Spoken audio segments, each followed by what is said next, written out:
তরুণ আর অভিজ্ঞতার মিশেলে গড়া স্পেন দল দুর্দান্ত সময় পার করছে। ইউরোপিয়ান চ্যাম্পিয়নশিপ শুরু হওয়ার আগে থেকেই দে লা ফুয়েন্তের দলটি ছিল শক্ত ফেভারিটদের একটি।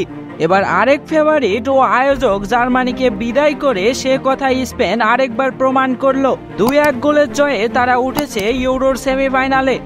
তবে তাতেও স্বস্তির সুযোগ নেই, কারণ কার্ড ও ইনজুরি জনিত কারণে স্প্যানিশরা সেমিতে ন্যূনতম 3 তারকাকে পাচ্ছে না। গতকাল ইউরোর কোয়ার্টার ফাইনালে স্পেন ও জার্মানি মুখোমুখি হলেও ম্যাচটি ছিল ফাইনালের আগে আরেক ফাইনাল। শক্তিশালী ও ফর্মের বিচারে দুই দলই ছিল টুর্নামেন্টের হট ফেভারিট। তবে এর আগে ইউরোর নকআউটে কোনো স্বাগতিক দলকে হারানোর রেকর্ড ছিল না স্পেনের। গত রাতে জার্মানি স্বাগতিক দল হিসাবে মাঠে পূর্ণ সমর্থন নিয়ে এসেছিল। প্রথমার্ধে দুই দলের কোনো দলই গোল করতে পারেনি। দ্বিতীয়ার্ধের 50 মিনিটে এসে স্পেন ভাঙেন ডেডলক। এরপর শেষ সময়ের গোলে জার্মানি ফেরে সমতায়। কিন্তু ভার্সের দুর্দান্ত সেই গোলটা ম্লান হয় অতিরিক্ত সময়ের 30 মিনিটে এসে। ঘড়ির কাঁটায় সময় যখন 119 মিনিট, তখনই আবার স্কোরশিটে পরিবর্তন। সেই দানি অলমোর দুর্দান্ত এক ক্রস, আর তাতে মাথা ছুঁয়ে গোল পেলেন মিকেল মোরেনো।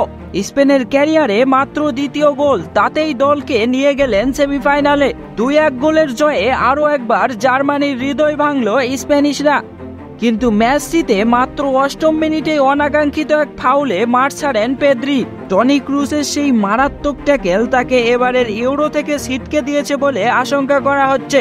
বাঁ পায়ের চোট থেকে সেরে উঠতেও সময় লাগতে পারে এই বার্সেলোনা মিডফিল্ডারের। সব মিলিয়ে সেমিতে স্পেন তাকে না পাওয়ার সম্ভাবনাই সবচেয়ে বেশি। যদিও ম্যাচ শেষে স্পেনের 2টি গোলে অবদান রাখা দানি অলমোর আশা সেমির আগেই সেরে উঠবেন পেদ্রি। স্পেন জার্মানির ম্যাচটি এক অর্থে শারীরিক লড়াইও বলা যেতে পারে। দুই দল মিলে ফাউল হয়েছে 39টি। 120 মিনিটের খেলায় 16 হলুদ কার্ডের পাশাপাশি লাল কার্ডও দেখা গেছে। উয়েফার নিয়ম অনুযায়ী ইউরোর সেমিফাইনালের আগে কেউ 2 ম্যাচে হলুদ কার্ড দেখলে তিনি সেমিফাইনালে খেলায় নিষেধাজ্ঞা পাবেন, আর তাতেই কপাল পুড়ছে স্পেনের। এ কারণে তারা সেমিতে দানি কারবাহাল ও নরম্যানকে পাচ্ছে না। কারবাহালের নিষেধাজ্ঞার বিষয়টি নিশ্চিত হয় জার্মানির তরুণ উইঙ্গার জামাল মুসিয়ালাকে শেষ মিনিটে বড় একটা ফাউল করে। তাকে মাঠ ছাড়তে হয় লাল কার্ড দেখে। কেবল তাই নয়, স্পেনের অধিনায়ক আলভারো মোরেতারও সেমিতে খেলা নিয়ে শঙ্কা রয়েছে। মরিনোর সঙ্গে গোলের পর মাত্রাতিরিক্ত উদযাপনের সময় তাকে হলুদ কার্ড দেখানো হয়েছে বলে ধারণা করা হচ্ছে। রেফারি আন্তোনিও টেলর তাকে কার্ড দেখিয়েছিলেন কিনা সেটি এখনো নিশ্চিত করেননি উয়েফা। যদিও সম্প্রচারকারী চ্যানেল মোরেতাকে কার্ড দেখানো হয়েছে বলে উল্লেখ করেছে।